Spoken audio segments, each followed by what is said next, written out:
Welcome in to the newest edition of the MCT Podcast. As we record this, it is Saturday, August 21st in the year 2021, obviously. And you know what? We're about halfway through August, Toddeh. We're summer's unfortunately winding down. We're getting almost into the fall. Listen, you and I are gonna fight, I swear. Tornado season, Chris. Yay! Oh my gosh. You just say things to just see, hey, can I push this button? Do you like humid weather? I don't like humid weather. I like it more than cold. I can't stand the cold. You can put on more clothes. No, Chris. I know you can put on more layers and you can't take off more layers. Unless you rip off your skin. That's what no. I'm gonna rip off your skin. That's what I'm gonna do. I mean, you won't have to. You'll have a good chance to. Coat in the winter when it's too cold. When it's cold. Then you just rip that off layer by layer. So, as you can see, we only have two lovely faces this week. Michael is not sleeping this week. He's not sleeping this week. Michael is not sleeping. He might not sleep all night, to be honest. If he's got a 4-year-old up and throwing up all night. Ooh. So best of luck to him, Harley. If you see this, hope you feel better soon. It's gonna be okay. You get through this. But yeah, so Michael is doing his fatherly duties and being a good dad and taking care of a sick child. So yeah, that is a more than a reasonable excuse and reason to miss the podcast. But that's still, you know what, Toddeh, we still wanted to come out here and do this. We've got, we're a little light on the sports news this week. That is this kind of time of year. Yeah. Obviously, we won't talk much about it this week, but the baseball playoff race is kind of taking form and starting to heat up. We will get into that down the road. Don't worry. But you know what, Toddeh, we're end of August. We're starting into the NFL preseason. The NBA schedule came out, and so we are 60 days away from tip off on the 2021-2022 NBA season.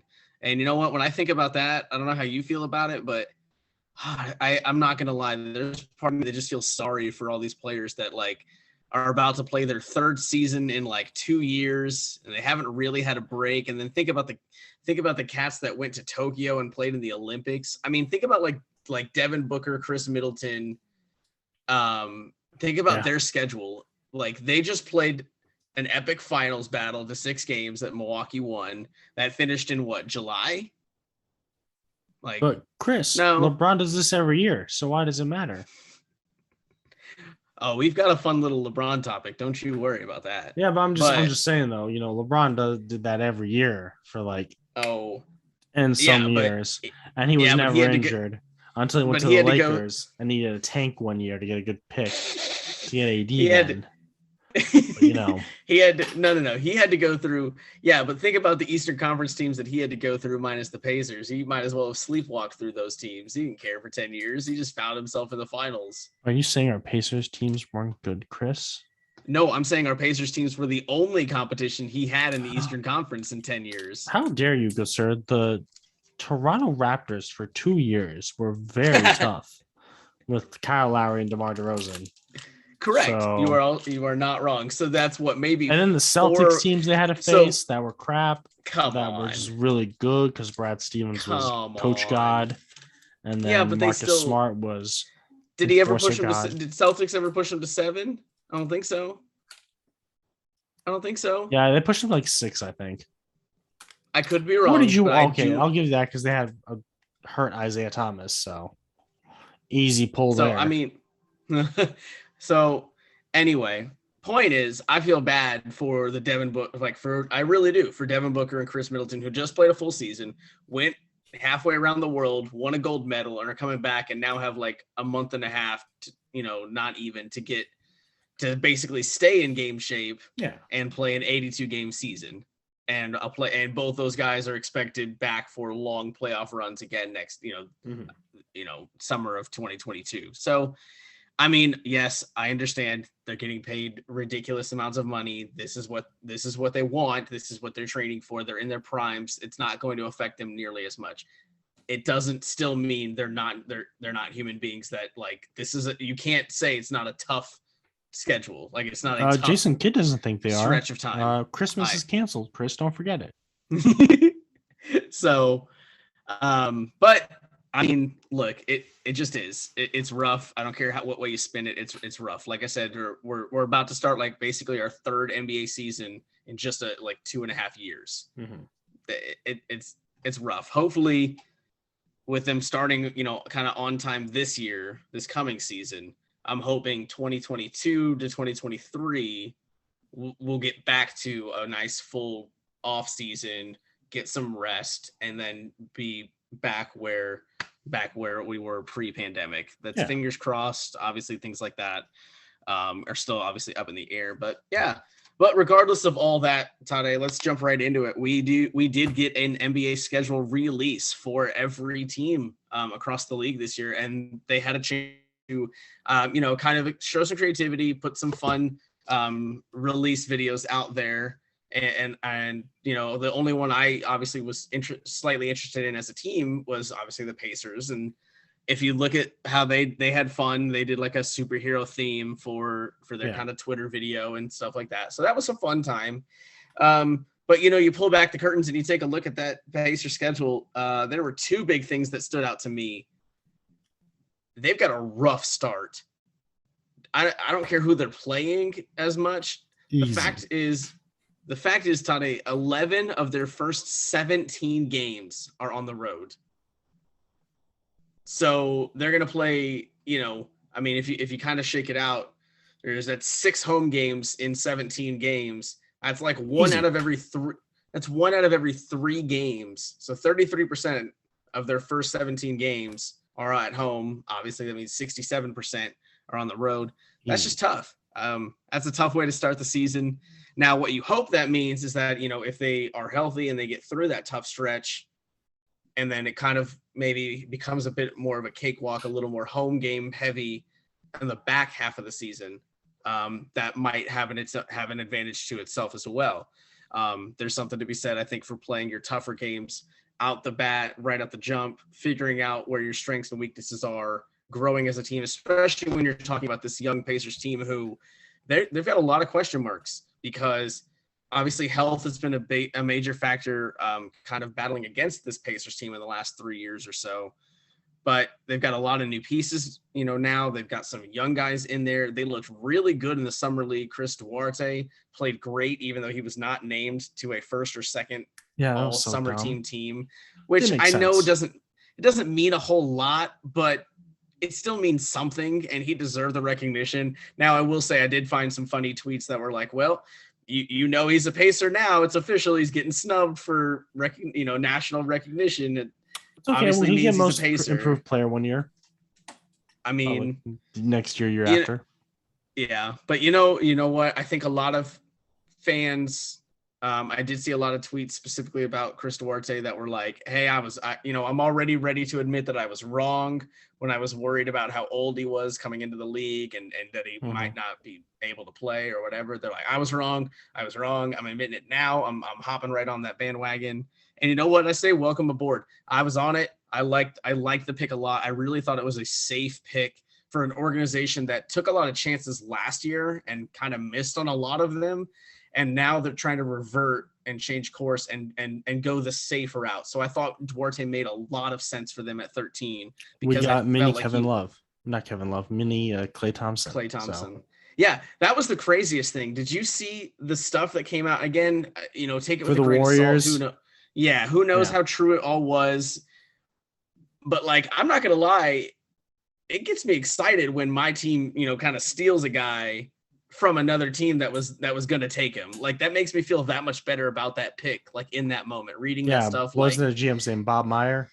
Yeah. The Warriors GM came out and was like, I wanted him. I wanted him bad. I had his name on the card. I was ready to go. He slammed his hand on the table when the Pacers took the pick. When the Pacers took the pick, he was visibly upset, slammed the table, probably. It makes sense.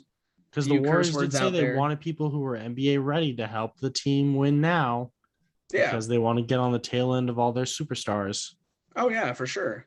And I mean, it's just, So it makes me feel that much better about the pick. And yeah, he called him a mini Klay Thompson. And guess what? If a team like the Indiana Pacers can find themselves a mini Klay Thompson in a lottery pick, that's how you become that small market team that takes that next step and gets more competitive and becomes an actual contender potentially. We'll trade him in 3 years. It's fine. Probably he'll ask out in 2.5 years, and we'll buckle and trade. We'll have him till he's what, like 24 right now. He's 24 now. So and how long are rookie contracts? 4 years. 4 years. So basically the comparison that if you want to think about it, by the time his rookie contract is up, he'll be as old as Doug McDermott is right now. Yeah. So obviously, yes, there was some. Dougie's that old? Wow. Almost 30.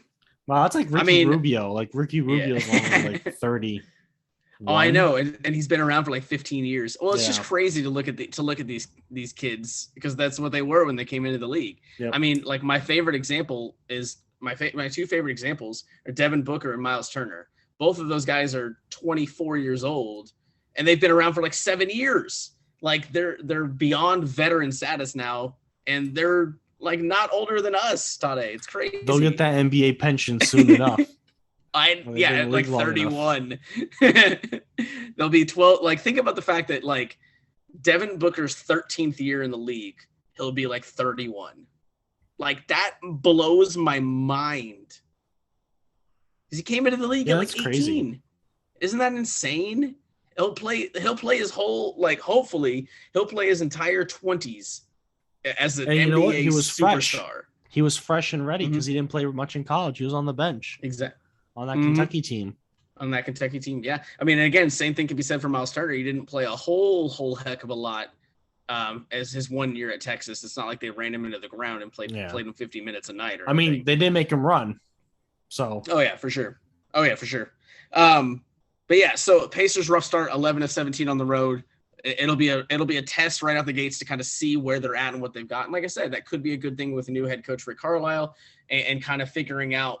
This roster, that Pacers roster, we'll talk about it more when we get closer to the season, but that Pacers roster still has some big question marks and some big holes, but they've got beyond a full roster now. Yeah. So it's going to be really interesting to see what kind of, you know what, if it's a hot take, call it a hot take. I think by the time the regular season tips off, the Pacers will not have Miles Turner or Jeremy Lamb anymore. They'll make either one big package or two separate trades to get both those guys out there. Right now, they've got 4 true centers on the roster. You just can't swing that. And let's be honest, there's a lot of 2s and 3s that are either young and you want to see what they've got, or, you know, TJ Warren coming back really kind of pushes Jeremy Lamb down the line a little bit. So it's just really interesting. Yeah, that's fine. Miles Turner, we should hold him since we have his contract for a while, because next offseason, it's not going to be very pretty for like a lot of like good talent hitting free agency. Yeah. So I think we want to be smart. We keep him for this year, see what Rick Carlisle does. Maybe he's going to end up like Porzingis did this year, and he's just not that good. Then we can trade him. Logically, that makes sense. I'm looking at the red flag, like I said, of the fact that right now on a 15-man roster, they've got 4 true centers, and there's just no way to swing that. There just isn't, especially when you have 2 all-star starting centers in Sabonis and Turner. It's so hard to split those minutes and to see what you've got in guys like Goga and Isaiah Jackson. So there's only one basketball and there's only so many minutes in the game. You have to figure something out, and you can get a decent package back. I truly think you can get a bigger package or trade package back for Miles Turner. And so I think if the right package is out there, it can be a win-win for the Pacers, where they kind of get rid of that logjam at the center position and bring in some more talent and really shape this roster out. It has absolutely nothing to do with, do I think Miles Turner is a good player? Does he fit? It has nothing to do with that. It's just, I think he can get you the best trade package, and he clears up that logjam you have at center. We are part of the 3-team trade to get Ben Simmons to Minnesota. We'll trade Miles Turner to Philadelphia. We'll get Matisse Thybulle in return. All good. So The other thing, Toddeh, that I saw about the Pacers schedule that caught my eye is, hey, they've got 5 nationally televised games this year. That's not which a bad is all number. that matters. Which is not So a bad many. number. It's not a bad number for a kind of middle of the Eastern Conference team that didn't make the official playoffs last year and was bounced early and currently doesn't have that superstar to draw in the marketing on its own. Yeah. So 5 games, I was like, hey, that's not bad. And then you know what? I realized they still got slided, and here's why. 4 of those games are on NBA TV. Yep. The other one, I believe, is on TNT. So they've got 1 game, I think, in November on TNT. And if we're really good, they'll bump us, though. I want to say it's against like the Suns. So we don't even get that TNT game because we're the highlight. We get it because we happen to be playing the Phoenix Suns. So doesn't matter. We'll smash them. Chris Paul's old. There you go. We'll need a cane to walk on the court. So Toddeh, I want to talk about, first off, I have a fun fact. The first day of the NBA season is October 19th. That's my birthday. So that's fun. Yay! So that'll be interesting. Your team doesn't even play. I know. Why would they play on? Hey, yes, they do. My sons play. Wait, no, they don't. No, they play the next day. Yeah, I was just thinking it's Lakers Brooklyn. Yep. On day 1. No. Milwaukee. Nope. Milwaukee, Brooklyn. There you go. And then Lakers Warriors. I think it's Lakers Warriors. Lakers Brooklyn is Christmas. That's right. Yes. Yeah. Yep. Which that'll be fun. So I want to ask you, what's your most intriguing opening week matchup? And then we did have the Christmas Day games revealed as well. So what's your most intriguing Christmas Day game? Opening, I don't really have one. I just like to complain though that not your Lakers Warriors with first time you get to see Russell Westbrook in a Lakers jersey going up against. Okay, I guess that's Thompson, true, but I haven't seen the rest of everyone else's schedule for when everyone else plays. Maybe there's gonna be a good matchup for Denver or something. So here's this. Hold on, I got you. On opening week, here's our 12 matchups. Okay, or 8 matchups. We've got on opening night, we've got Brooklyn in Milwaukee, and then we have Golden State in LA. The next day, we've got Boston at the Garden against the Knicks. We've got Denver at Phoenix. On Thursday, the 21st, we've got Dallas at Atlanta, which that'll be fun. And then the Clippers at Golden State. And then on Friday, you've got Brooklyn at Philadelphia and Phoenix at LA at the Lakers. Brooklyn at Philadelphia, I think would be the most fun. Ooh, that will be interesting. It'll be very interesting. I think that's good for the storyline, for the progression of the season. Seeing how Ben Simmons plays out. Sure. If Ben Simmons is playing or not, then we'll find out. That's a fantastic question. Yeah, that'll be a very, very big storyline following Philadelphia, obviously all year. So that'll be very interesting. Mine is actually on that opening night. I'm not going to lie. I'm really intrigued by the opening night, first game of the season, Brooklyn Nets going into Milwaukee to face the defending champions. They'll probably, I don't know if they'll have their banner and rings on that night already, or if not, but either way, I think that matchup is going to be huge because obviously if you're Brooklyn, you've got a chip on your shoulder. You felt like, they probably feel like if we were healthy, we might have beat Milwaukee in that second round series that went 7. Hell, if KD's foot was a little bit shorter and he was a half a step back, he hits a 3 instead of a 2, and we probably win it right there. Brooklyn has a couple of different chips on their shoulders, and they get a chance right out the gate to hit Milwaukee. And then on the other side, you've got Milwaukee, who has a chance to say, hey, no, we won a legitimate title. We're defending champs. I don't care what you thought, let's go out and show them that we weren't a one-time fluke. Yeah. We're still that team. We get to defend it at home. We're at home. Milwaukee's obviously, that stadium is going to go nuts that night. I think that atmosphere, I think that one's going to be a really intriguing opening night matchup. And I think that a matchup is important for this season to see what the Eastern Conference is going to look like. Because guess what? Those are probably your top 2 teams in the East right there. Let's be honest. Yeah, I'd agree with that. So I think that'll be a really fun matchup to kick off the season. I don't think you can get a better matchup on paper if everybody's healthy and ready to go and we get a full, nice, see what we've got game. That should be fantastic. That'll be a good one. What did you say? The Nets and Sixers? Yeah, that'll be fantastic. You got some storylines too there. Obviously, the Ben Simmons saga will continue. Joel Embiid just signed a 4-year Supermax contract. So, does that make him want to play harder for Philly? Do we see him take a bit of a step back, or does he kind of really embrace the role of like, I got my check, I'm here, this is my team now, like I'm gonna lead it, And remember, he has no agent, so that's all his money. So true. Good for him. Good for him.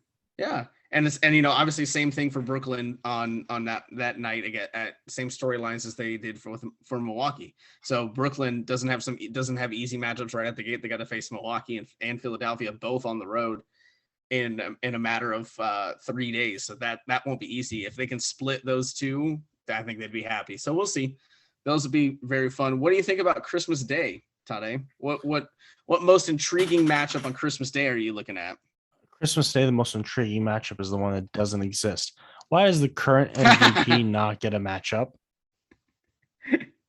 Why does the current MVP get so disrespected that Denver doesn't get a Christmas game? That's true. Like, come on, man. But obviously, Lakers. Lakers are the best Christmas game every year. What do you want from me? Yeah, that's why your boy Jokic doesn't get a matchup, because we are apparently contractually obligated to give Golden State, the Knicks, and the Lakers a Christmas Day game every year. It never fails. I will admit, what do you want? I'm sorry. Do you not want the best teams in the league to face each other? Oh, wait. Denver's a good team, too. Have it Lakers, Denver. Battle of the West. Yep. I will say this year's matchups at least have some intrigue to me behind them. We've got some fun matchups. We have the obligatory, like I said, the on paper, the big superstars and what we expected to see. But there are some kind of random ones. Obviously, I love that the Phoenix Suns do get a Christmas Day game. That's fantastic. And they get it at home. I'm really surprised that they get Golden State at home in Phoenix on Christmas Day. That's crazy. They earned it, Chris. They earned it. I mean, I agree, but I still wouldn't have expected them to get it over Golden State. I definitely would have expected that game to be in Golden State. So True. That's fine, but that's great. I like it. Our first matchup, we got Atlanta in the Garden against the Knicks. So that'll be fun. Trae Young back in the Garden on Christmas Day. Probably going to talk a lot of stuff, get it back. It'll be fun. I like that matchup. And then we got Boston at Milwaukee. Fine. Fine. And Boston then might be good with the new head coach. Better team chemistry. We don't know. It depends on how the season progresses. You're right. Right now, that matchup doesn't intrigue me. For Christmas Day, that doesn't intrigue me. I won't tune into that game. Like, I won't stop whatever I'm doing Christmas Day to watch that game. I will. If it's on, I'll throw family underneath the bus. It's all NBA there now. You go. If it's on in the background, it's on. But I'm not gonna probably watch that one.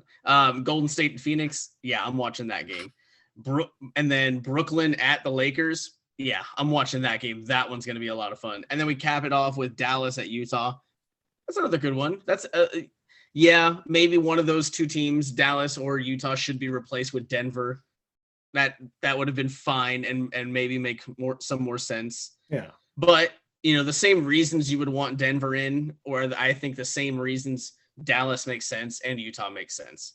Outside of the fact that, yes, the reigning MVP should get a game, and obviously none of these teams have that. But, I think, if you have to do kind of a weird, Eastern Conference matchup, Atlanta and the Knicks makes sense. That one's fun.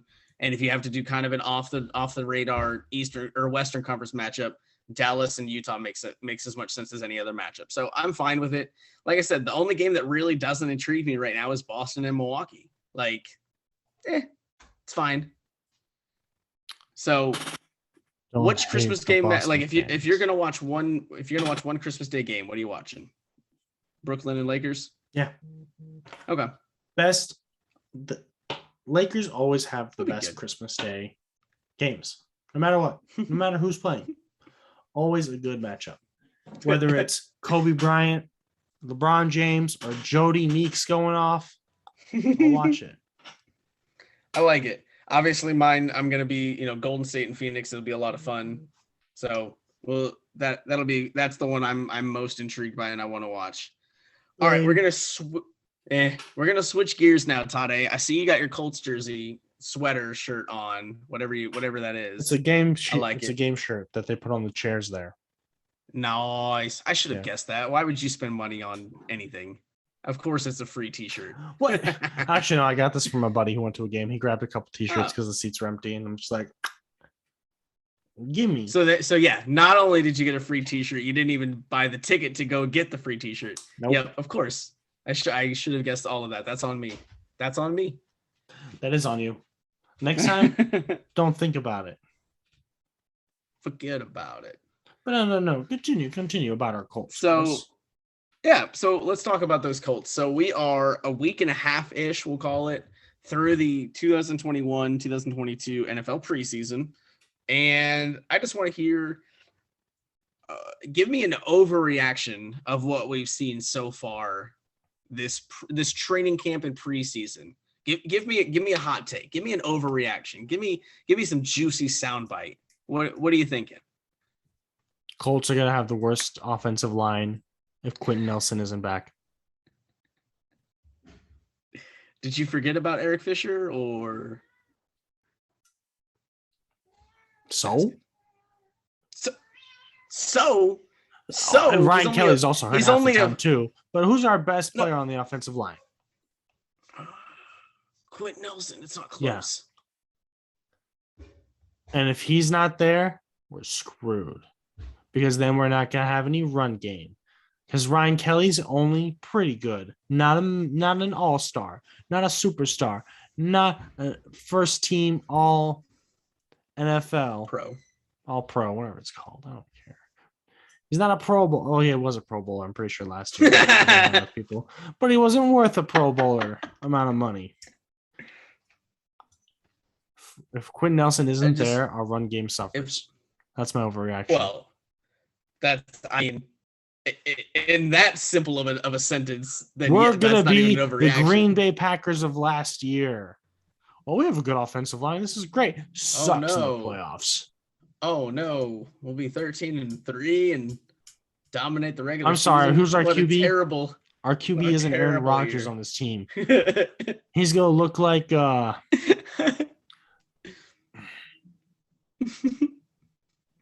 was trying to think of a good Matt Castle. Carson Wentz is going to look like Matt Castle in the backfield. And I'm not talking Matt Castle the one season he was with the. I was like, you mean the same Matt Castle that led those Patriots? All right. Try not to get too heated because you're just. I feel like you're baiting me. I gave you a hot take. I feel like you're baiting me though. Okay, a simple take would have been we should have had Mitch Trubisky as our quarterback instead of Carson by the Wentz, way. But... Oh my god. I can't do this. I'm sorry. How many stats has Carson Wentz put up in preseason? Oh wait, he is hurt. How many has Mitch Trubisky put up? God to your numbers.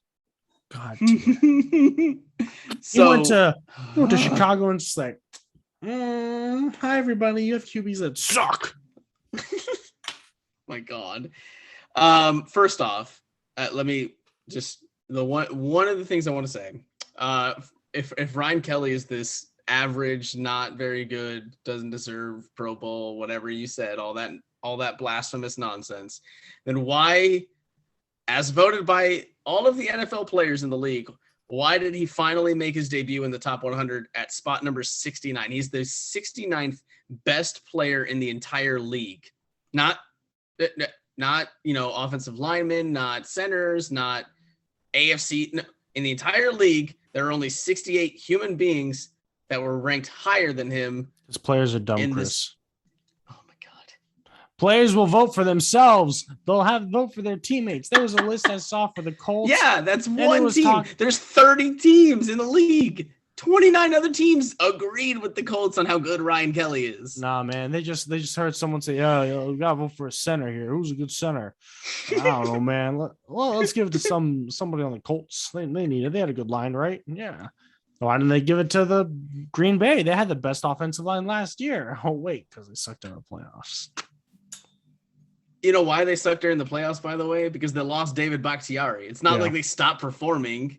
They apparently they did against Tampa. Well, it's bait. I'm not falling for it any more than I already have. It's not. All right. Bait? Come on. Aaron Rodgers believes me.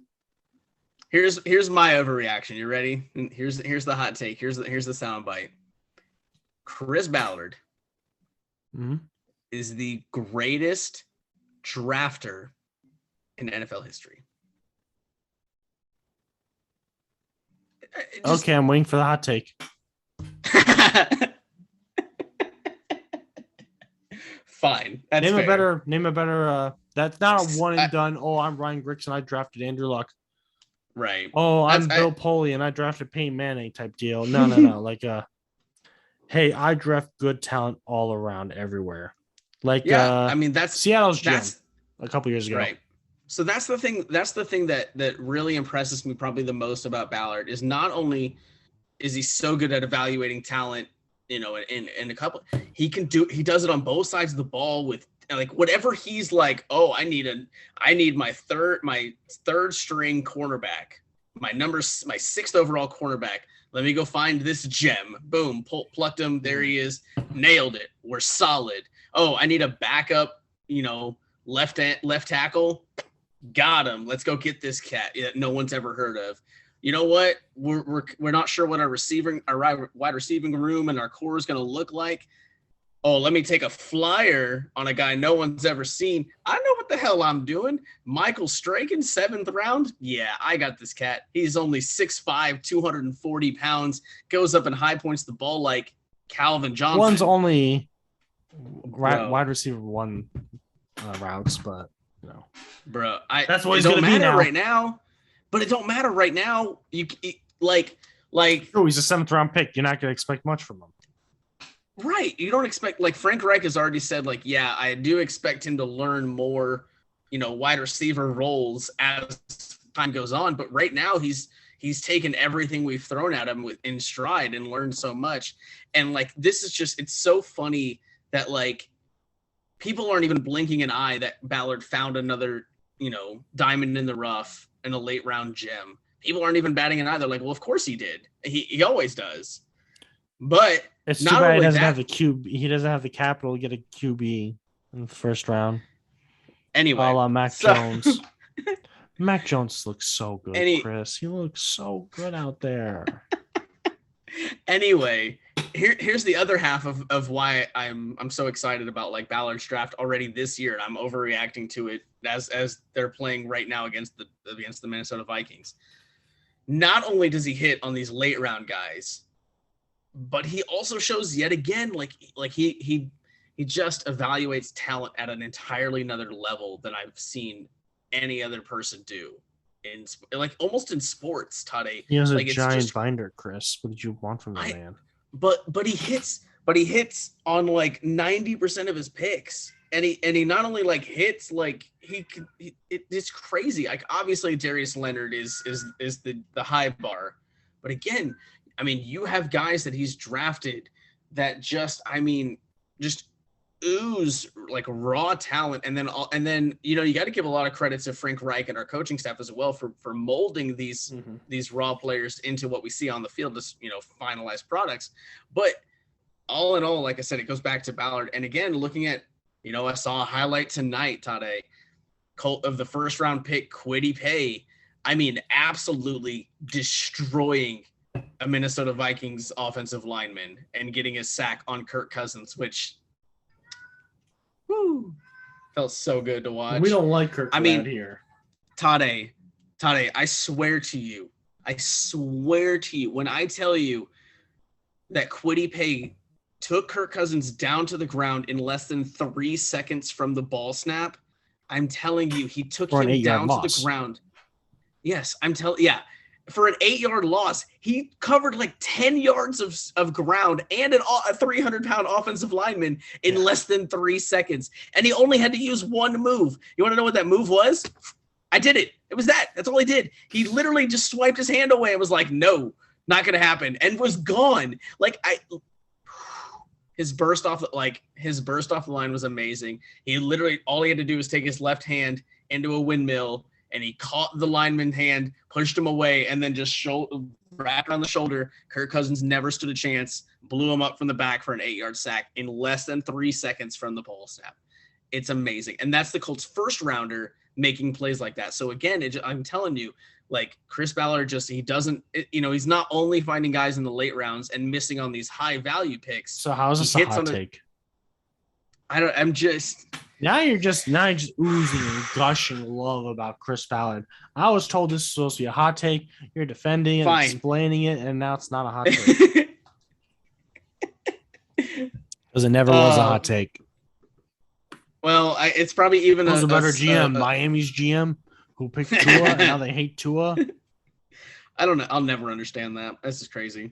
But yeah, I mean, in my notes, I'm just Kwity. What I've learned already today. Kwity Paye, legit. He's going to be a legit threat all season. Wait till he's paired up in the regular season with DeForest Buckner, and I'm just already just gushing thinking about that. Like I said, Michael Strahan. Yeah, all he run. I don't care if all he's running is 60-yard fades. If he's going to go up and high point a ball at 8 feet, his name. I think Michael Strahan. I'm thinking he's not in the league anymore.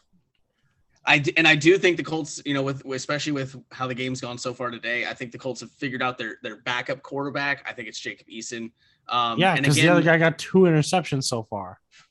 Yeah, and had a chance to start and kind of show off that maybe that he was a step ahead, but he didn't. And you know what?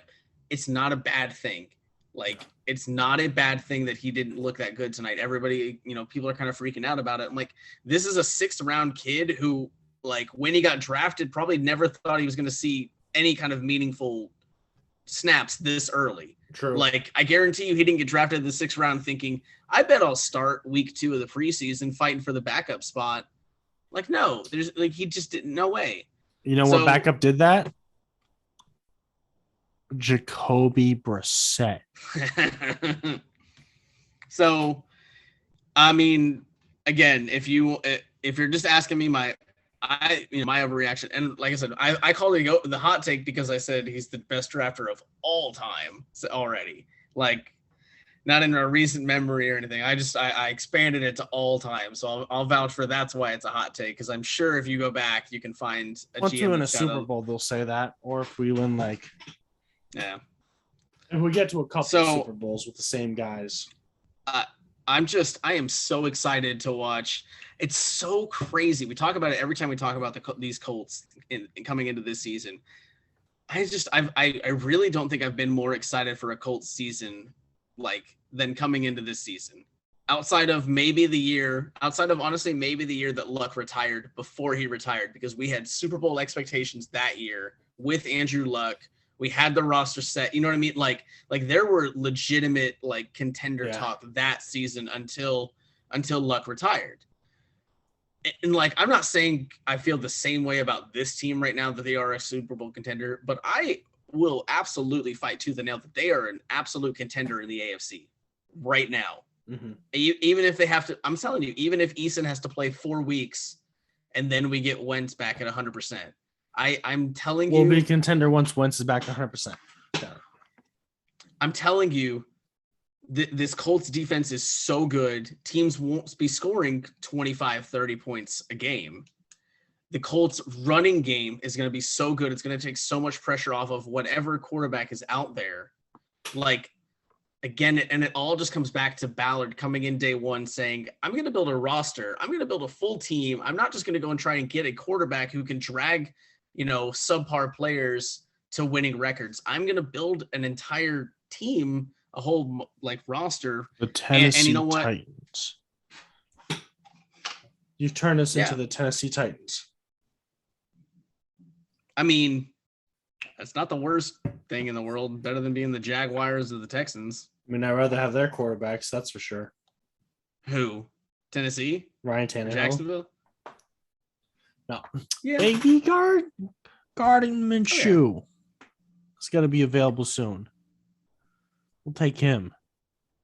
Yeah. Speaking of Gardner Minshew, did you happen to see here's a little tangent. Did you happen to see the Jacksonville Jaguars fan-sided post that was like, here's some trade ideas that might work? And his trade idea for the Colts, like trading. So the Jaguars would give the Colts Gardner Minshew, and the Colts would give back DeForest Buckner.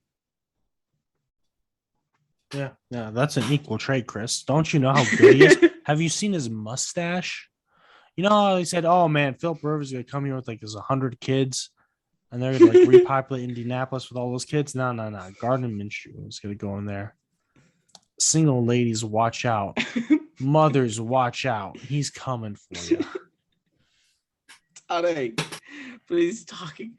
You're talking about DeForest Buckner, who's arguably the second best defensive lineman behind Aaron Donald in all of football. This could be a QB. This could be a good QB. It might be a bad QB, but it could also be a good QB. There you go. He could be a good QB. So let's give up our all-pro defensive tackle for what could be a decent quarterback. No. See, they have to take Wentz in the deal too. They have to take Wentz. They have to give us a couple picks, a lot of fifth rounders, a lot of sixth rounders, seventh rounders. Stack those up. There would have to be a lot. That package would be insane to get DeForest Buckner right now. They just gave him a banner at Lucas Oil Stadium. We're giving him DeForest Buckner because they're going to give us the greatest QB of all time in Jacksonville Jaguars history. I mean, well, maybe. Actually, no. Nick Foles is the greatest quarterback in Jacksonville Jaguar history. I thought you were going to say count Tim Blake Tebow. Bortles. I thought you were going to say Tim Tebow. He was only there for like 2 months, and he wasn't even a quarterback. He was their fourth string. He was fourth on their depth chart for QB, Chris, on Madden. That'd be amazing. 55 overall passer rating. Jeez. Have we? And he can't block. Goodness. Chris, he's a tight end who can't block. He's worse than Kobe Fleener at blocking. I don't know why people crapped on Kobe Fleener for being a bad blocker, but he's fine. Yeah, people were just always. I felt like they were always looking for something to be wrong with him. Anytime it's the same thing with like Doyle now. Like you'll hear like nothing about Doyle, like good or bad. And then he'll drop a ball, and it's just instant like he's better the than worst Stonehands Eric Ebron. Who was the one we traded to the Patriots? Allen? Dwayne Allen, yeah. Dwayne Allen. We kept him instead of Kobe Fleener. I was upset about that. For Jacoby. And then we just traded. But but that trade was for Jacoby Brissett, and maybe they wanted Allen over Fleener, and they wouldn't take it for Fleener. I think it was no. We let go of Fleener earlier because Ryan Grigson's a horrible GM. Yes. Maybe that's why Andrew Luck retired too, because his best friend from college wasn't on the team anymore. Dude, we could do a whole series. I'm not kidding. We could do a whole weekly series on how bad Ryan Grigson was at his job here in Indianapolis. I bet you that's why Andrew Luck retired, though. He hated Ryan Grigson that much. Do you understand that Ryan Grigson essentially ended not one but two fan favorites' careers? Yeah. He ended Andrew Luck and Pat McAfee's careers. It's insane. But also, I'm so happy. I'm so happy for Pat. He's obviously doing what he wants to do. He's so successful. And, also, Barstool Sports, we don't like them either. True.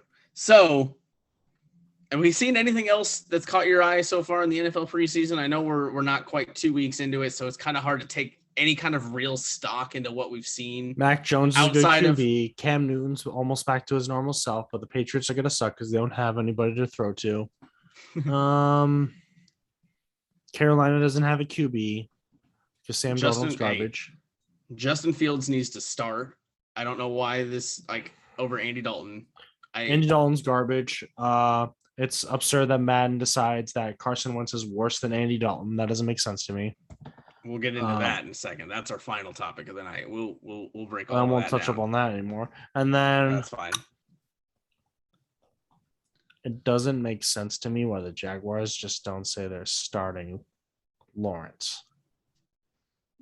It's because you of the drafted Jaguars, him number 1 overall. and they think they're out here playing 4D chess when they're playing checkers against themselves at this point. Yeah. Like, no, nobody is falling for whatever bluff they're saying that like we might start Minshew. Like, no, They might as well just trade Minshew to the Bears, get Nick Foles back to the Jacksonville Jaguars, and be like, hey, you're really good backup again. You're welcome. You're not number 3 on the depth chart like the Bears.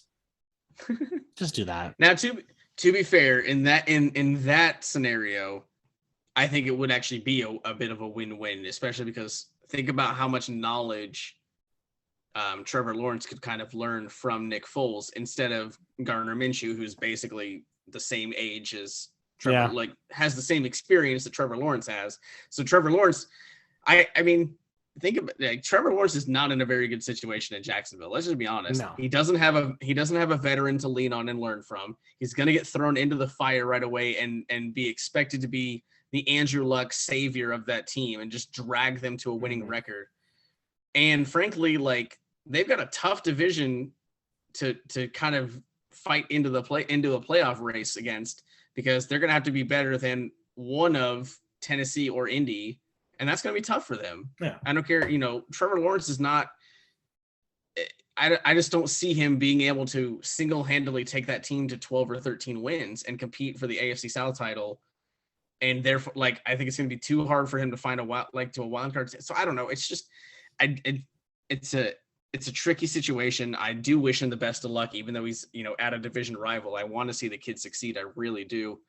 I'm always of the mindset of like, I want players to succeed that have this pre-built hype that they didn't give themselves. Like it always hurts to see a kid get, a player get hyped up so much and then never succeed. And every average Joe that never succeeded to anything in their life calls them a failure when, it's not their fault that, like the example I was talking about with a buddy last night at dinner. We were talking about Trubisky and, how they were like Bears fans might boo him and think he sucks. And I was like, you know what? I don't think he sucks. I don't think he ever sucked, even when he was playing poorly. Like, it's not his fault. The Bears didn't have a whole lot of stuff around him outside of the 1 year that defense was just on a 1985 Bears level and, could stop anything outside. And it's not his fault that the Bears traded up to get him and put that pressure on him right away. And he only started 13 games in college total at North Carolina. Like, they put so much pressure on him from day one, and it's a lot for anybody to take. So how many years has he been in now? Well, they declined his 5th year so he's in his 5th year right now because they declined his 5th year option off his rookie contract. I mean, he just had time at least. Yeah, 4 years now. I think he's obviously a more polished quarterback now than he was when he came into the league. The problem is, just like a lot of sports and stuff now, it's what have you done for me lately? And you don't have room to make mistakes and grow anymore. You're expected to. Unless you're Carson Wentz.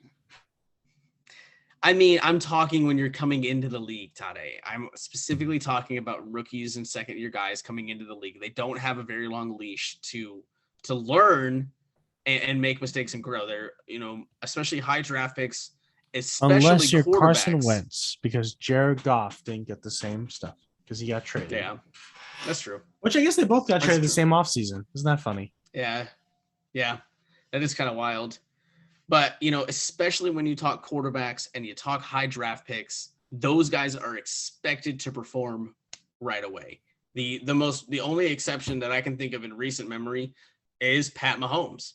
He wasn't he got drafted with Alex Smith still there, and obviously with 2 perfectly working legs, and not expected. Alex Smith is always the best game manager of all time. I hope he goes into coaching someday. I think he would be a fantastic coach of some kind. Whether maybe not NFL, but high school, college. You mean Brian Hoyer, aka the backup who's a coach because he doesn't want to be a coach because he won't get paid as much, so he's a backup so he gets paid more? That's genius. What are you talking about? That's amazing. That's literally what he does. That's literally amazing. his job. I love it. It's fine. what's going to be great is when he has to go in and play and he's like deer in the headlights, like, oh crap, I actually have to go out there and do this. But yeah, which I guess that's the bad thing about the Colts. That's that we had him as our backup last year. Yeah. And that wasn't a good backup choice. Nope. Didn't work out. You live and you learn. But yeah, it's rough when, like I said, when a young guy gets drafted and he's, you got to think he's a 21-year-old, 22-year-old kid, and he's expected to just lead this franchise that sucked, to get to that high overall pick. They obviously sucked and expected to turn it around just like that, or he's the failure. Like, well, yeah, that's not exactly fair. One of the best examples is like Andy Dalton and even Deshaun Watson, who both of those guys have gone through multiple. I think Andy Dalton, went through like 4 offensive coordinators in his first 4 years in Cincinnati. Like, how do you learn? How do you get comfortable enough to like feel like you've got the job down pat and you know what you're doing when literally your entire playbook changes every single year? It's tough. Unless you're Baker Mayfield. 4 coaches in 4 years, and that man's doing well for himself now, but he had a couple of really bad years. He had bad years if you're Colin Cowherd trying to hate on him. That's true. But he still had some not great years if you're just looking at wins and losses. Wins and losses, yeah, but like it's a team sport, Chris. It's a team sport. Toddeh, you and I know that. I'm talking about the people out there that don't that don't realize that, or want to just always blame the quarterback or a coach for everything. When it's a team sport, and if your team isn't any good and you don't have a generational quarterback like an Andrew Luck, yeah, you're probably going to lose more games than you win, because it's a team sport that has it's the most team sport out there, where you have all 3 phases that can, lose you a game. True. So okay. Mini rant over there. Do we have anything else from the preseason? I don't think so. No. Not too many headlines on the preseason besides those kind of things. Right. And so far, as far as I know, and knock on wood, I don't think we've seen any major injuries in the preseason so far, which is always a good sign. One of the, in my opinion, one of the worst things that can happen is, a massive kind of injury in a preseason game. That just always sucks. It doesn't matter who it is, whether it's a kid that may or may not make the roster to a starting player. Like, it sucks. Yeah. Oh, the last note we'll make, Toddeh, before we switch over to our last segment, let's talk about the absolute BS that the NFL decided to fine 3 players who were called for taunting penalties last week in preseason, including Colts running back. Oh crap! Why can't I think of his name? Benny. Stand by for technical difficulties. I'll pull it up, Chris. I'm working on it. I promise I'm working on it. Come on. LeMay. Yeah, Benny LeMay. Benny LeMay. You are correct, sir. Yep. Yeah, Benny LeMay. Just basically, if you didn't see his highlight last week, he carried 10 dudes, 10 yards on a big explosive run up the middle on the 3rd down and converted it. And then when he kind of got out of the pile, he flexed his arms, big moment, was super excited. He's a bubble roster kind of guy, so that's a huge play, not just for that moment, but for that dude, for a potential career. Like that's a highlight that he'll have forever, and whatever. And he flexed, and he happened to flex kind of, it looked like, maybe down at one of the Carolina players that was on the ground.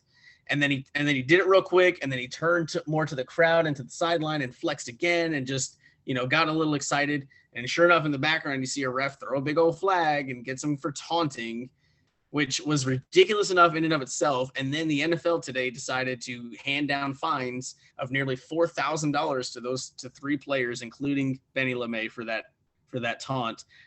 And that's more. Somebody already did the research, Toddeh. That's more than he's made so far already in training camp. Yeah, and he's in the running to be like another running back on a team, but Yeah, it may be tough for him to find a spot on this Colts team because the running back room is so stout with Jonathan Taylor, Marlon Mack, and Nyheim Hines. And is Jordan Wilkins still here? Yeah, Jordan Wilkins is still here, and he's currently the leading rusher of tonight's game. Yeah, that's 4 solid running backs with some niche packages in it too. And LeMay's literally the last running back ahead of Jacob Eason, and then Jackson. Deion Jackson. So and you know what I say? That's why a highlight like that is so important for that kid, because that's an audition tape. That goes on his reel for potentially making a roster somewhere else, and to kind of take that moment away from him and show yourselves again as the no fun league. I just want to say is ridiculous. Also, Jacob Eason's doing a great drive right now. 8 plays, 50 yards, and we're in field goal range again. So nice. We'll take the lead in this game, that's for sure. And yeah, Eason has done nothing short of being impressive and show you that he has kind of absorbed some knowledge, his first 2 years in the league when we really didn't get to see him take a professional snap, mostly due to COVID. We didn't have a preseason 2 years ago when he got drafted last year. He's only in his second year, isn't he? Is this his second year or his third? So I thought he got drafted last year and didn't have a preseason because we didn't have one with Phillip Rivers. Yeah, second year. Okay. Either way, he was part of that Jordan Love draft. We didn't get Jordan Love. And we stuck around, fooled around, got Eason. On 3rd and 2, by the way, speaking of Jacob Eason, he just completed a pass for 12 yards to Desmond Patman. So they're in the red zone right now. Yep. Hopefully Ballard's like, gotta go for it. Let's go. I mean, this is kind of what you do. There's no reason to play it safe in a preseason game. Why, Yeah. So anyway, it's looking really good for Jacob Eason as the backup role. If Wentz doesn't go week 1, I think it's pretty safe to say it'll be Eason against Seattle. And you know what? I like it. In my mind, I thought the Seattle matchup was going to be tough anyway. So, yeah, it sucks to kind of throw your newbie out there really to the fire and face a tough one. But I thought the Seattle game specifically was going to be tough to win anyway. So, if you throw Eason out there and we lose, I still, I'm not going to panic if we don't beat Seattle week 1. Yeah. Whereas, hey, if it was against Jacksonville and we were expected to crush with Wentz, and then you still kind of expect to win with Easton, and then Easton looks flat, and we lose by 15. Jacksonville's a trap game always, remember? Always. I know it is. I know. God. Anyway, so I think Easton's done a good job for basically this being his first professional kind of experience. This is his first real offseason, first real training camp, first real preseason getting snaps and taking some meaningful snaps. I think he's been fine. I think he's been just fine. And that's what I've said about this Colts team for so long, is that they just need average quarterback play. And that is so nice and such a breath of fresh air for what Colts fans have come to think of in the last 20 years, where they're like, nope, we've needed Peyton Manning and Andrew Luck because the rest of our team has not been that good. So now to literally have that script flipped to me, it's a nice change of scenery and a breath of fresh air. So let's take a look. Our last segment that we wanted to talk about today, Toddeh, was, drum roll please, we are going to talk about Madden 22. And there are a lot of things we can talk about with Madden 22, from the terrible, horrible, absolutely awful cover photo that they went with. 3 different cover photos, Chris. I went to Walmart and I saw 3 different cover photos of the same 2 images. Toddeh, I work at Best Buy. I've seen them in my pickup area behind the counter. It's horrible. They make no sense. They're all bad. And I can't even decide which cover should have gone on which edition, because they're all the same. The PS4 has one cover that's the same. It's the same on the PS5, but it's zoomed in. And then the PS5 has its own where they're just standing up looking down at you. It's like, what? Why would these two men have to get up out of their day, go and do this ugly cover photo shoot? And it's just like, no. It's just both who have recently also been cover athletes within recent years. Tom Brady and Pat Mahomes. Like, seriously, Pat Mahomes was on Madden 20. And Brady was at 19. Right here. Hold on. Lamar Jackson. Let him go get it. Lamar Jackson was on 21. Yeah. Why didn't he just bring all of them at once? Pat Mahomes was on 20. Oh, God. Yep. And then, I got the Hall of Fame edition of 19 with Terrell Owens. But 19 was Tom Brady, I think, yep. The basic cover. Do I still have 18? I don't think so. Does not appear so. But I wonder really who could have been the cover athlete besides those guys then. They probably could have thrown Baker Mayfield on the cover. You know who? Yeah, Baker Mayfield. Like, if you want to have a little debate on who should have been the cover for this year, I would like that. That sounds like a good time. I think, seriously, I know I'm a fan, but like, why not Aaron Rodgers? That would have been fun. Why not? Yeah, he hasn't had one in a while. Yeah, I don't think he's ever had one. I don't think he's ever been on the cover. He's probably smart and is like, give me my money. I mean, who else? Let's see. I mean, yeah, you went with Lamar Jackson already. You went with, obviously, Pat Mahomes and Tom Brady. Let's see a non-quarterback. Put Aaron Donald on the cover. The most dominant defensive player we've seen in the last... Non-QBs and offensive players aren't going to sell them, Chris. What are you talking about? Oh, wait, people buy Madden no matter what because it's a garbage game. True. It's a copy and paste every year. Yep. So, but that's not what we're getting into, Toddeh. So Madden 22 was released yesterday, so we are going to try and have some fun with it. We're going to take a look at the top 10 players ranked at the top 10 players ratings in Madden 22. And then we're going to kind of reevaluate those. Let me guess them first. If they got it right. Okay. How about this? There are 5 players, Toddeh, that are in the 99 overall club. Can you name those 5 players? Start Derrick Henry. Wrong. What? Okay. Aaron Rodgers. I'm sorry. Apparently. Oh, no. Yeah, I was right. There's 5. Go ahead. What'd you say? I said Derrick Henry, which is wrong. Wrong. Aaron Rodgers. Wrong. Tom Brady. Wrong. Aaron Donald. Correct.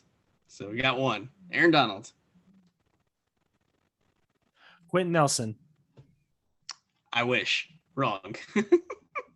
He should be a 99, but no. Who deserves a 99 in this game? What? So here, I'll give you. So you've got Aaron Donald. Yeah. There is only one quarterback in the 99 overall. Pat Mahomes. He's only 99 QB. You kidding me? One of his teammates is also in this club. Travis Kelce. There you go. And then here you go. We have 2 NFC players, 1 offensive and 1 defensive left. JJ Watt. Nope. DeAndre Hopkins. Close, but no. There is a wide receiver. Wide receiver who's better than DeAndre Hopkins.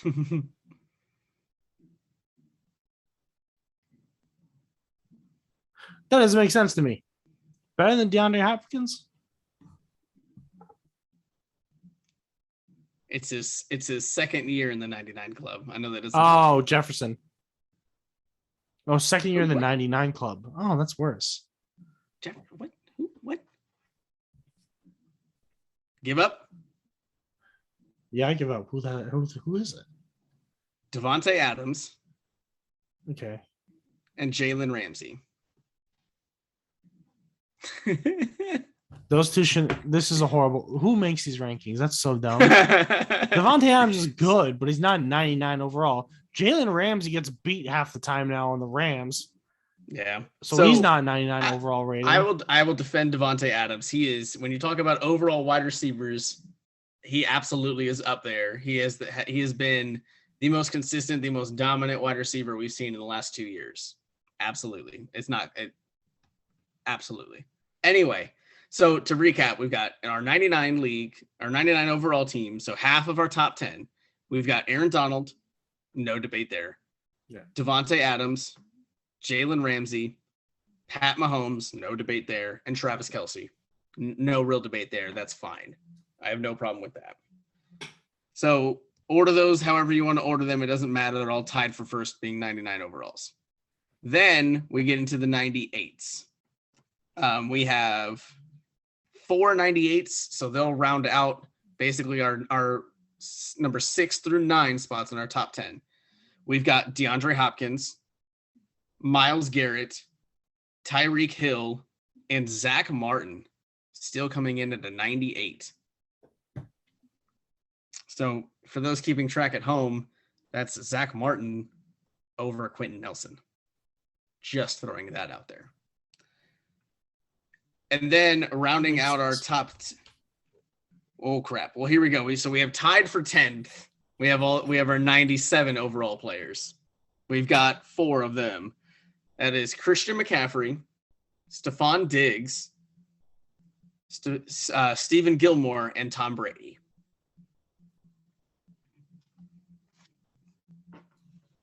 They shouldn't make the cover athlete anybody who's not 100. Do it, you cowards. So let's do this. So do we have another 95? Bless you. Thank you. It's my hand. So let's do it this way.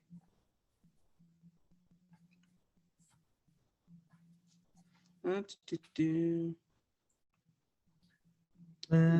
the Time Warp Brigade.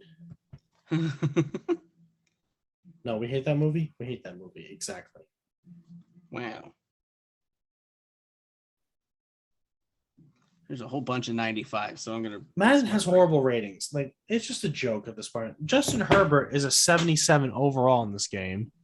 Yeah. As a second-year QB, and, like, that's ridiculous. Yeah. I mean, again, yeah, he had a really good, obviously, rookie year. He should be at least an 85. Sure. Yeah, it's fine. So here's what we'll look at for this. So since we're basically tied through 10 with our 97s that we went over. Here's our 96 overall players. We've got Aaron Rodgers, David Bakhtiari, Derrick Henry, George Kittle, Khalil Mack, and Nick Chubb. And then we've got our 95s. So our 95s are Tyrann Mathieu, Terron Armstead, Big Q is the 95, Julio Jones, 95, Jair Alexander, and Dalvin Cook are our 95s. So of those 95s and 96s, who most deserves to be bumped into the top 10, into that 97 overall or higher range? Q. That was easy. Q, I would say Derrick Henry. I think the 96 is a bit of a slide for him. I think Khalil Mack. I don't get how the best running back in the league isn't a 99. The best running back we've seen in the league in the last 5 years. Yeah, it doesn't make sense to me. Yeah, that one might be the most egregious in my opinion. Yeah. That he's not a 96 and not in that top 10 category essentially. And again, then if you look at it this way too, and I'm not taking a shot at Nick Chubb, but Nick Chubb is a 96. So you're telling me Nick Chubb and Derrick Henry are right there. You're telling me those are our 2 best backs in the league. Yeah, no, that's bad. I just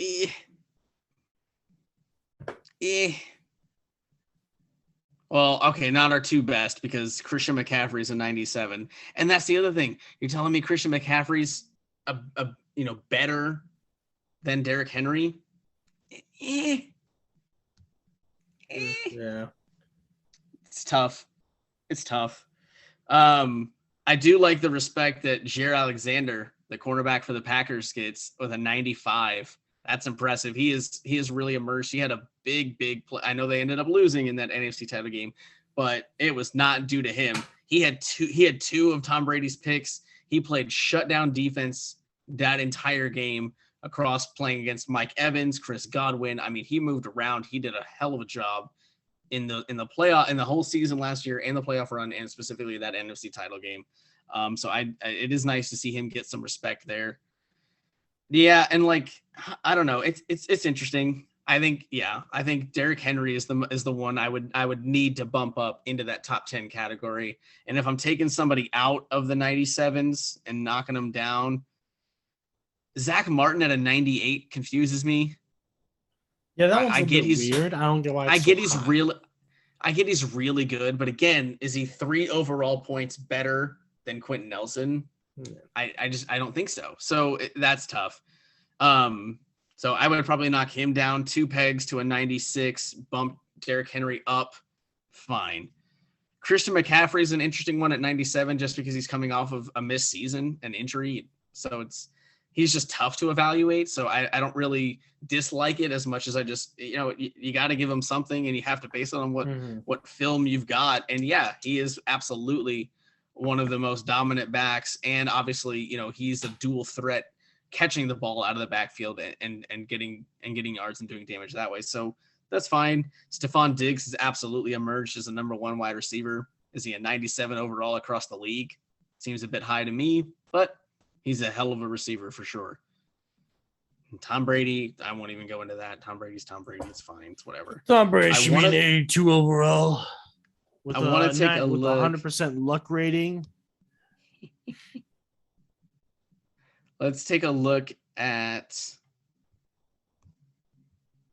I want to take a look at the Colts players. So,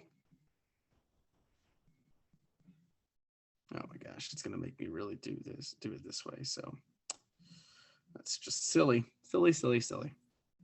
It's making me go by division and then eliminate teams. So I have to literally go to the AFC South and eliminate Houston, Tennessee, and Jacksonville to look at everybody. So nobody is surprised that the highest overall ranked player for the Colts is Quentin Nelson at a 95 overall. The next one is DeForest Buckner at a 92.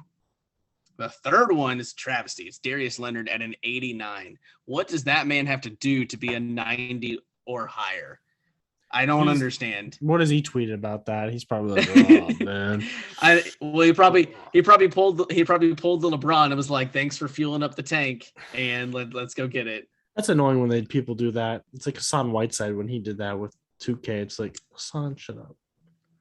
It's a game. You already know it's Toddeh's scrub center, Ryan Kelly, only gets an 87 overall. Makes sense. He should be so lucky. Yeah, 87 is really good, Toddeh. 87 is above average. That's all pro. Or I'm sorry. That's Pro Bowl level right there. 87. Wow. What was Jeff Saturday's rating? 90 probably, I'm guessing? Yeah, I'm so sorry he's not as good. I'm so sorry he's not already as good as a Hall of Fame center that hiked to Peyton Manning for 15 years. Yeah. And then Aaron Rodgers in Green Bay. We wasted 15th overall on that man, Chris. That's bait. I'm not doing it. Braden Smith this is an interesting one. Braden Smith at an 84. I like that.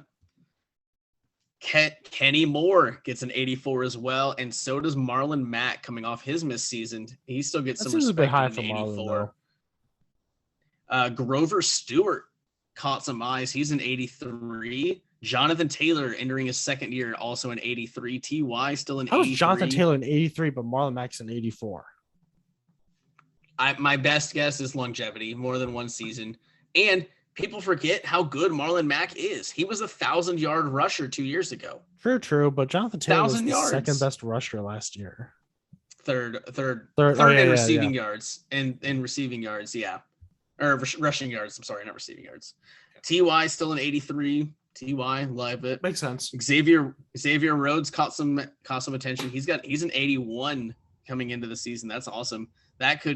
I can see that rating going up or dipping, if he doesn't perform this year. Nyheim Hines at a nice 80. Second-year safety Julian Blackmon right there at a 79. I mean, this is solid stuff. So Jack Doyle, 78, Bobby Okereke, 77, Kerry Willis, 77, Mark Lewinsky, 77, and Rocky Sin, 76. The last 76 is Goggles, Rodrigo Blankenship. I mean, solid guys kind of across the board, scattered between your offense and your defense. The one thing that we're missing in those 75 and up rankings today is a quarterback. For some reason, as much as I know you don't really believe in Carson Wentz, you even think it's a bit of a travesty that Carson Wentz is a 72. Starting QB should not be anything lower than a 75. The starting QBs in the NFL. Unless it's like a backup situation. Here's the other. I know it's not the same position, so it's hard to evaluate them. But Kwity Paye, who was a first-round pick who has no NFL experience, he's a 73. Michael Pittman is a 73. Paris Campbell is a 73. Paris Campbell is injured more than, unfortunately injured more than Carson Wentz even. So, I mean, I know, again, you're talking different positions and things like that, but it's just interesting. That's a big gripe I think I have with these rankings is, Carson Wentz, I know he had a really bad year last year, but tank him all the way to 72, I would have expected, like you said, 75 to 79. But you know what? Regardless, it's always a fun time of year when Madden comes out. I know a lot of people do get excited for the new release. The Ultimate Team mode is a lot of fun when you get to make a team with some legends and some current players. I know any year that I do decide to pick up Madden, whether it's right at launch or when it goes on sale Black Friday for half price, $30, $20, whatever it is, and pick it up. One of the most fun things I enjoy doing is putting together an all Colts lineup and, getting to pair Dwight Freeney and Robert Mathis with DeForest Buckner. And this year I'll throw a nice Kwity Paye card on there is a lot of fun. And building an offensive line with Jeff Saturday and Quentin Nelson and Anthony Costanzo, it's just, that's a lot of fun. There's definitely a good amount of appeal to it. So anyway, we just wanted, with Madden coming out this week, we wanted to take a look at those rankings and just kind of evaluate them for ourselves and they're abysmal. See where they went wrong. This is worse than 2K. Just kidding. 2K is really bad. 2K is really bad. We might have to this do is 2K. Really bad as well. Like, it's not good. I don't know how they calculate these things per position. Do they do it per team and say, okay, we need this many numbers for each team? Or do they go across the board and rank every position, which would make more sense? Let's do this. Let's wrap this up with a what Indianapolis Colts do you expect their ranking to go up the highest, maybe let's say by, week 5 of the regular season? Like if they're doing live adjustments, or like point wise, like just overall points wise. So not percentage, but going, plus 5 overall. So obviously Quentin Nelson's going to be impossible because he only has 4. He can go up 4 more points overall. And it's going to be really hard for him to get those 4 points. So what Colt do we think basically they've undervalued the most to start the year that they'll adjust if they're doing live rankings? Wentz. By week 5. You think Wentz? Will go. I'm talking by week 5 though. He'll be back by week 1. He'll throw some balls. And he'll get his rankings up because he's not Andy Dalton, and he'll get completions and he'll get touchdowns. And they're like, oh, wow, he's got over 15 touchdowns this year. Wow, his rating shouldn't be a 73. This is amazing. It's like Lamar Jackson when he came into the league. They're like, will he get 5 touchdown throws this year? And I want to bet on that. Oh, my gosh. Well, because he's a running back. It's impressive for him to throw 5. He's a wide receiver, Chris. Passes. He's a wide receiver. You're right. And QB Same things. But you know what? I'm gonna go with Jonathan Taylor. I think they undervalued him even at an 83, and I think he absolutely can be a 90 overall guy. And if he has a strong start to the season, this will be the first chance he has to be the number 1 back and get the majority of the carries from the get-go. And obviously, this team is going to run the ball a lot, and I expect it. I'm not going to lie. I mean, here's my probably actual hot take of the whole episode. I expect him to put up Derrick Henry numbers this year. I expect him to put up Derrick Henry numbers this year. I really do. He had almost 1,200 yards rushing last year in what I'm going to call limited carries. He wasn't the number one guy, really all year. They split carries between him. I know Marlon Mack went down in week 1, but they kind of just threw him to the fire. And you know what? He emerged, better than I think a lot of people were hoping he would be last year. And then, if now that he's got an off season underneath him and a training camp and going through a preseason and a normal progression, and he's getting stronger and smarter and just absorbing more knowledge. And now yet again, he's got Marlon Mack as kind of his veteran, I help him out, show him the ropes, and just be that voice in his ear. Hey, let's keep working. Let's keep pushing. Let's get this. The ceiling is so high for Jonathan Taylor. I think it's ridiculous. So yeah, I'm going to say he is the roof. There you go. The ceiling is the roof. Cut it, print it, send it out. Yeah, I think Jonathan Taylor. I think by week 5 he'll be a 90 overall player. So that's a +7 at least jump, and that'll be the biggest on the Colts roster, I think. So that's what I'm looking for. So we will let's see. We might update that by week 5. We'll take a look and see if we were right, wrong, and see where we're at. Might be fun to revisit it. Yeah. But so the very, very last thing I want to do, Toddeh. I know usually we do our picks of the week. We'll skip on that again this week while we don't have Michael. I want to try to. We're going to introduce a new segment, just a little quick hitting segment. And spoiler alert, you may see this on its own standalone clip on our YouTube page or even our TikTok page that's coming out under the 3C Media label. So keep your eyes and ears open for that, ladies and gents. We got CraigCrash working his tail off behind the scenes, trying to keep this train rolling, and he's doing a great job expanding the 3C Media kind of umbrella and trying to find new ways to bring out and push out new content. So we're excited. We've got a couple of things in the works that could provide some fruitful, fun content. But anyway, one of the segment I want to introduce, Toddeh, is what did you learn this week in sports?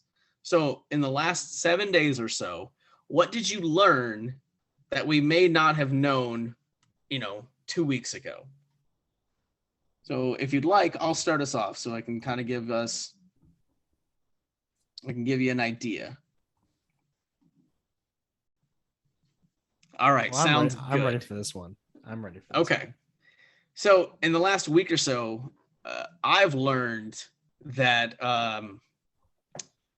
the 2018 National League Most Valuable Player, Brewers outfielder Christian Yelich, he's back, ladies and gentlemen.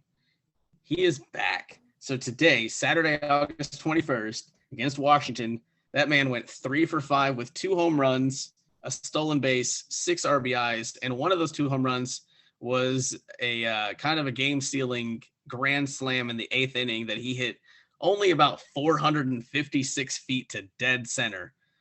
Absolutely demolished. So I learned that Christian Yelich is back. If you look at his last 7 games, he's had 27 at-bats, 10 hits. That's a 370 batting average. It's a very small sample size when you're just looking at 7 games, but that is just uber impressive no matter what. He's got 10 hits, 2 home runs. Obviously both of those came today, 8 RBIs, still kind of struggling with the strikeouts. Got 6 strikeouts in the last 7 games, but an on-base percentage of nearly 400, slugging just over 700 in the last week. And even if you expand it to the last 15 games, he's got 10 RBIs. He's batting .265, but his on-base percentage is still just over 300, slugging way down to 430. So again, he's just getting hotter and hotter, these last few weeks. So he's heating up at the right time for the Brewers, who have obviously withstood the storm of not having their most valuable player basically all year playing up to his level. And they're doing a great job of holding par in the Central. And if they get a guy like this back in his peak MVP performance, watch out for them come playoff time. The Brewers are legit. So that's what I learned this week in sports, that Christian Yelich is back, ladies and gentlemen. Baseball better take notice.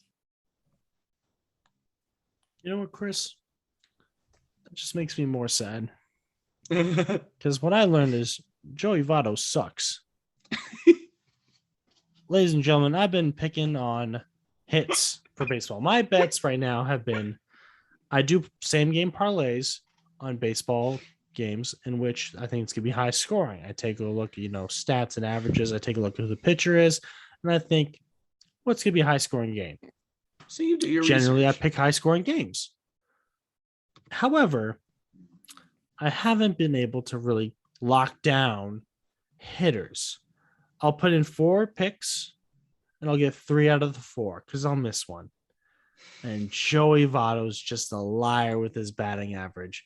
Batting averages are lies, ladies and gentlemen. Oh, it's .333. This is great. He'll hit it 1/3 of the time. No, he won't. He'll walk to base. Oh, yeah. Joey Votto's great on base percentage. Yeah, because he walks to the base. He's a ball. He gets walks instead of hits, is what he's trying to say. So his on base percentage. Billy Bean was right about this sport. It's rigged. You get on base. That's all that matters. Why don't you just bunt the ball? That would count as a hit. Bunt it. Get on base. Do it. You won't. But you know what? At least I won't lose my bets, Joey Votto. I'm just going to point it out. You will lose your bets 100% of the time if you're expecting Joey Votto to bunt for hits, because Joey Votto is damn near 40 years old and slow and will never outrun a bunt, an infield single. You're not wrong, because you know why? Baseball's unathletic individuals. Listen, it's almost as bad as golf. Golf is an entertainment device. It's not a competition. Sports are competitions. Golf's not a competition. That's also bait. We're going to end this podcast before my head just explodes. Golf isn't good. The Cincinnati Open right now, whatever it's called, sucks. So, thank you for watching. We will see you hopefully at full strength next week on the next edition of the MCT Podcast. Like I mentioned, go follow us on Twitter. As you can see my handle right here, Mr. Topher92. Go follow at 3C Media. That's the number 3, the letter C, and then Media, MEDIA. Go follow us and to keep up and to date with all of our new content coming out, because like I said, we're going to be expanding into different platforms and different content types. So we're expanding. If you want to stay up to date with us, follow us on Twitter, subscribe to that 3C Media channel on YouTube, and we will see you next week. Thanks, guys.